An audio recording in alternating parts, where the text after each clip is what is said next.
रहमानिर्रहीम। अस्सलामुअलैकुम स्टूडेंट्स। आज हम चैप्टर 1 डेवलपमेंटल साइकोलॉजी का जो टॉपिक पढ़ने जा रहे हैं उसका नाम है Piaget's theory of cognitive development. ये डेवलपमेंट की एक थ्योरी है, Piaget's theory of cognitive development. ठीक है, इस थ्योरी को जीन पियाजे ने पेश किया था। जीन पियाजे एक बायोलॉजिस्ट भी था और साइकोलॉजिस्ट भी था। ठीक है, जीन पियाजे की वकूफ़ी नशोनुमा की थ्योरी या फिर नज़रिया हम पढ़ेंगे कि इसने क्या एक्सप्लेनेशन दी कॉग्निटिव डेवलपमेंट की। पियाजे के अकॉर्डिंग वकूफ़ी नशोनुमा या फिर कॉग्निटिव डेवलपमेंट आहिस्ता आहिस्ता बच्चे के अंदर तश्कील पाती है और इसकी उसने 4 स्टेजेस या 4 मनाजिल बताई जो कि अभी हम डिस्कस करते हैं। इंट्रोडक्शन सबसे पहले पियाजे का देख लेते हैं। जैसे कि मैंने बताया कि ये एक साइकोलॉजिस्ट भी था और एक बायोलॉजिस्ट भी था। इसके नज़दीक बच्चा स्टार्टिंग में जब पैदा होता है तो वो बिल्कुल ब्लैंक होता है। आहिस्ता आहिस्ता उसका ब्रेन काम करना स्टार्ट करता है, वो चीज़ों को आइडेंटिफाई करता है और उसकी कॉग्निशन बढ़ रही होती है, इम्प्रूव हो रही होती है, कॉग्निटिव डेवलपमेंट हो रही होती है, यानी उसकी ब्रेन के अंदर चेंजेस आ रही होती हैं। जो चीज़ें वो सीखता है उससे क्या होता है, उसकी एक्सपीरियंस बन रही होती है, उसकी लर्निंग हो रही होती है। ठीक है, और बच्चा कोई पैसिव रोल अदा नहीं करता इन सब चीज़ों के बारे में, जो भी उसे आप स्टिमुलाई दोगे। यानी अगर आप किसी भी बच्चे के साथ इंटरेक्ट करोगे ना, तो ये नहीं है कि बच्चा उसके बारे में कोई रिएक्शन नहीं देगा, कोई चीज़ सोचेगा नहीं। आप जो कुछ भी काम करोगे, फॉर एग्ज़ाम्पल उसको छेड़ोगे या उसको सामने कोई टॉय लाओगे, तो वो भी उसके बारे में सोचेगा, वो उसको बाकायदा रिएक्शन देगा। ठीक है, वो इंटरेक्ट करता है दूसरों के साथ। तो यहीं से उसकी वकूफ़ी नशोनुमा या फिर उसकी कॉग्निटिव डेवलपमेंट स्टार्ट हो जाती है। अब हम देखते हैं इसकी स्टेजेस। पियाजे की 4 स्टेजेस हैं।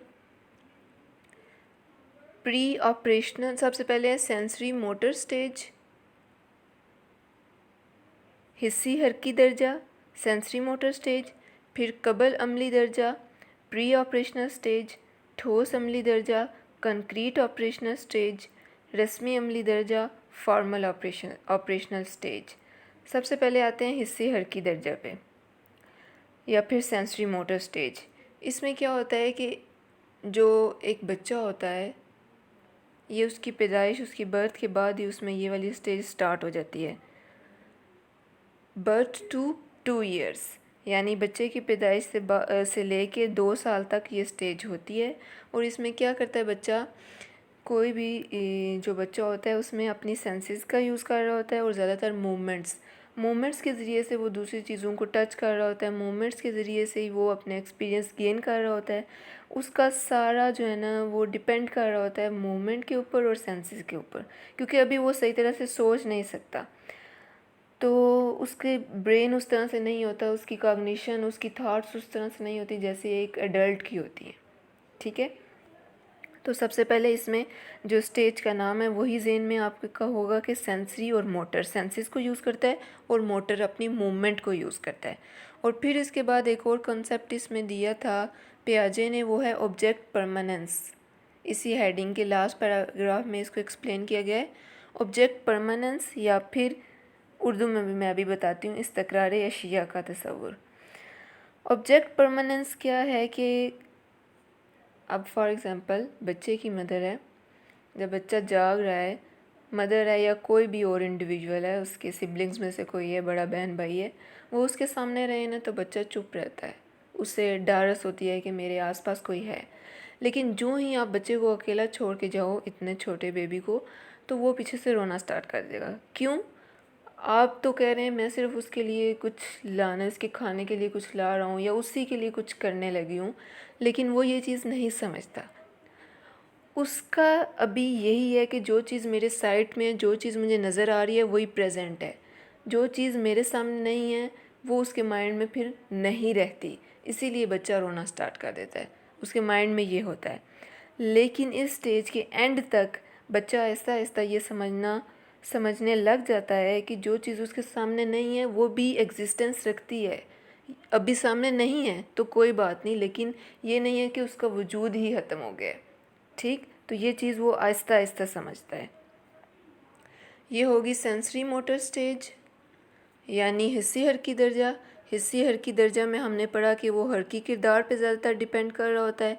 और फिर इस्तक़रार अशिया का तसव्वुर, यानी जो चीज़ उसके सामने है वही एग्ज़िस्ट करती है, जो चीज़ सामने नहीं है वो नहीं है, पहले ये इसका तसव्वुर होता है। फिर आहिस्ता आहिस्ता इस्तक़रार कहते हैं ठहराव या परमानेंस, यानी वो समझ जाता है कि नहीं, अब अगर कोई चीज़ मेरे सामने नहीं है तो वो भी वजूद रखती है। इसे कहते हैं इस्तक़रार अशिया। इसके बाद सेकंड स्टेज है कबल अमली दर्जा या फिर प्री ऑपरेशनल स्टेज।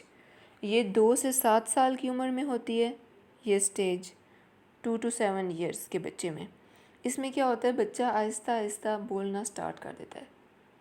ठीक है, वो अलामती अल्फाज, सिंबल्स और इस तरह की चीज़ें यूज़ करना शुरू कर देता है। वो आहिस्ता आहिस्ता थाट्स प्रोसेसेस उसके स्टार्ट हो रहे होते हैं। ठीक है, और जैसे मैंने बताया ऑब्जेक्ट परमानेंस वहाँ जाके और उसका सॉलिड हो जाता है। फर्स्ट स्टेज के एंड पे स्टार्ट होता है ऑब्जेक्ट परमानेंस या फिर इस्तक़रार अशिया, और सेकंड में मज़ीद मजबूत हो जाता है इस स्टेज में। और वो क्या करता है, इमेजिनेशन बच्चा स्टार्ट कर देता है। आपने देखा होगा कि 3 से 7 साल की उम्र या इसके दरमियान के जो बच्चे होते हैं वो जब खेल रहे हैं टॉयज से, तो कोई डॉक्टर बना होता है, कोई टीचर बना होता है। ठीक है, वो कुछ भी बन जाते हैं, वो इमेजिन करना स्टार्ट कर देते हैं कि मैं ये कर सकता हूँ, ये हो रहा है, सिचुएशन पूरी क्रिएट कर सकते हैं अपने माइंड में आहिस्ता आहिस्ता उनकी। और डिजिट्स और वर्ड्स इन सब का इस्तेमाल वो शुरू कर देता है। ठीक है, उसकी ग्रोथ हो रही है। यहाँ पर क्या है, पिछले से ज़्यादा एक स्टेप आगे आए हैं आप उसकी कॉग्निशन में। उसकी ब्रेन की अब डेवलपमेंट और ज़्यादा हो रही है उसकी कॉग्निशन की। ये सेकंड स्टेज हो गई। ठीक है, प्री ऑपरेशनल स्टेज। इसके बाद है ठोस अमली दर्जा या फिर कंक्रीट ऑपरेशनल स्टेज। ये 7 से 11 साल तक की उम्र में होती है, 7 to 11 ईयर्स। इसमें क्या होता है कि बच्चा सेल्फ सेंटर्ड से निकल के दूसरों की तरह सोचना शुरू कर देता है। ठीक है, पहले क्या बच्चे के अंदर ये बात होती है कि वो सिर्फ अपने बारे में सोचता है, सेल्फ सेंटर्ड होता है। ज़ाहिर है अभी उसका इतना माइंड नहीं है, अभी उसकी सोशल इंटरेक्शन इतनी ज़्यादा नहीं है। लेकिन यहाँ पे उसकी स्कूल लेवल पे और आगे भी इंटरेक्शन स्टार्ट हो जाती हैं, तो वो क्या होता है कि अपने आप को दूसरे की जगह पे रख के भी सोचने लग जाता है। ठीक, पहले वो नहीं समझ सकता होता है इस तरह से। और इसमें बच्चा कैटेगरीज बनाना शुरू कर देता है और उसे अपोजिट चीज़ें भी समझ आना शुरू हो जाती हैं। ठीक है, और एक ये कि कंजर्वेशन या फिर तहफ़्फ़ुज़ या बका का कानून वो इसमें समझता है। वो एक्सप्लेन करती हूँ कि क्या है। एक एग्ज़ाम्पल देती हूँ पहले, कि अगर 2 तरह के गिलास हो, एक चौड़ाई में है, छोटा गिलास है उसकी चौड़ाई ज़्यादा है, और एक लंबा गिलास है, ठीक है, और उसकी जो विड्थ है वो कम है, लेंथ ज़्यादा है। अब दोनों में एक जितना पानी डालें तो क्या होगा, यानी ये नहीं है कि एक में ज़्यादा है और दूसरे में कम है। इस तरह की चीज़ें वो समझना शुरू कर देता है कि एक जितनी चीज़ें कई दफ़ा किसी चीज़ में हों तो वो चेंज लगती हैं, लेकिन होती वो एक जितनी है। इसे कहते हैं मादे की तहफ़्फ़ुज़, यानी एक चीज़ जितनी है उतनी ही वो सोचे, बेशक उसकी हालत थोड़ी चेंज हो रही हो, लेकिन वो उसके बारे में सही तरह से सोच सके। तो ये होगा लॉ ऑफ कंजर्वेशन। इसके बाद है रस्मी अमली दर्जा या फिर फॉर्मल ऑपरेशनल स्टेज। कंक्रीट भी हमने अभी पढ़ी है। इसके बाद ये फॉर्मल ऑपरेशनल स्टेज, ये 12 ईयर से आगे गोइंग ऑन है। ठीक है, यानी 12 साल और उससे ज़्यादा के बच्चों में आगे इस तरह से ये होता है। इसमें क्या होता है कि बच्चे की थॉट्स अच्छी तरह डेवलप हो जाती हैं। अब वो एब्स्ट्रैक्ट थिंकिंग कर सकता है। अब वो तजरीदी उसकी सोचें स्टार्ट हो जाती हैं। एब्स्ट्रैक्ट थिंकिंग कैसे किसे कहते हैं, आपको एक एग्जांपल देती हूँ। जिस तरह से एब्स्ट्रैक्ट आर्ट होता है, वो क्या होता है, वो पेंटिंग ऐसी होती है कि जिसको आप समझ नहीं सकते, यानी उसमें सिर्फ अगर इंक गिरा दो एक पेंटिंग के ऊपर, या फिर आप एब्स्ट्रैक्ट आर्ट सर्च कीजिएगा, उसमें पेंटिंग्स आपके सामने आएंगी। वो पेंटिंग जिनका कोई इस तरह का मतलब नहीं होता, यानी जो बंदा उसे देखेगा हर एक उसका अलग मतलब समझेगा। तो एब्स्ट्रैक्ट थिंकिंग कहते हैं क्रिएटिविटी को, आसान लफ्ज़ों में बताऊं। यानी बच्चे के अंदर क्रिएटिविटी आ जाती है, एब्स्ट्रैक्ट थिंकिंग आ जाती है, वो क्रिएटिव तख्लीकी सोच सोचने लग जाता है। फॉर एग्ज़ाम्पल कोई स्टोरी बनाना, सारी चीज़ें समझ लेना, ठीक है, और ऐसा कोई यूनिक काम कर देना, ये सब क्रिएटिविटी की एग्जांपल्स हैं, एब्स्ट्रैक्ट थिंकिंग की एग्जांपल्स हैं। ठीक है, तो हमने पढ़ा आज पियाजे की थ्योरी को। पियाजे ने कॉग्निटिव डेवलपमेंट के ऊपर काम किया है और इसी की थ्योरी दी है और इसकी 4 स्टेजेस बताई हैं। हिस्सी हरकी दर्जा सेंसरी मोटर स्टेज, कबल अमली दर्जा प्री ऑपरेशनल स्टेज, ठोस अमली दर्जा कंक्रीट ऑपरेशनल स्टेज, रस्मी अमली दर्जा फॉर्मल ऑपरेशनल स्टेज। और ये बताती चलूँ कि ये क्वेश्चन ज़्यादातर लॉन्ग क्वेश्चन के तौर पे आता है पेपर में, बहुत इम्पॉर्टेंट क्वेश्चन है, थ्योरी बहुत इम्पॉर्टेंट है, बोर्ड के पेपर में आता होता है ये क्वेश्चन। और शॉर्ट में बहुत कम आता है कि कोई एक स्टेज पूछ ली जाए, फॉर एग्जांपल कि what is pre operational stage, कबल अमली दर्जा किसे कहते हैं, ऐसा बहुत कम होता है। ज़्यादातर ये लॉन्ग क्वेश्चन आता है। तो पहले आपने इसको कैसे अटैम्प्ट करना है, पहले पियाजे का इंट्रोडक्शन देना है कि उसने इस थ्योरी में क्या बताया है, कैसे दी, और फिर उसके बाद इन 4 स्टेजेस की हेडिंग देनी है। स्टेजेस की हेडिंग दे के चारों के नाम लिखेंगे और उसके बाद 1 बाय 1 एक एक स्टेज को एक्सप्लेन करना है।